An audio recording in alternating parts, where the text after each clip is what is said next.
On August 13, 2018, a husband called 911 to report his pregnant wife and two young daughters missing. He told police he'd last seen them the night before.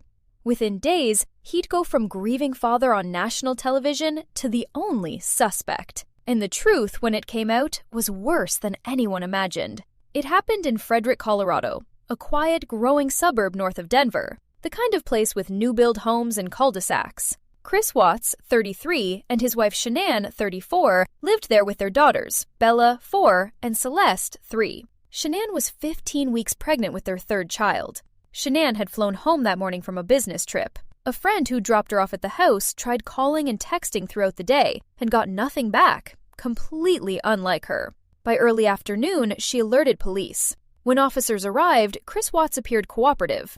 He told them he'd argued with Shanann that morning, then left for work, and hadn't seen her or the girls since. Local news cameras caught him pleading for their safe return. But investigators noticed something off in his body language almost immediately. No urgency, no real emotion.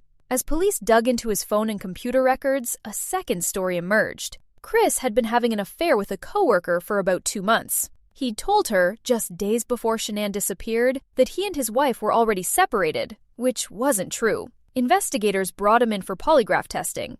He failed. Then, confronted with the evidence, Chris Watts changed his story. He admitted to killing Shanann, but claimed it was after finding her strangling their daughters in a rage. Police didn't believe it, and it would later fall apart completely. On August 15th, 2 days after the family was reported missing, investigators searched the property where Chris worked, an oil and gas site he had access to through his job. What they found ended any doubt about what had happened. Bella and Celeste's bodies were recovered from oil tanks on the property. Shanann's body was found nearby, buried in a shallow grave. All three had been dead since the morning Chris said he'd last seen them.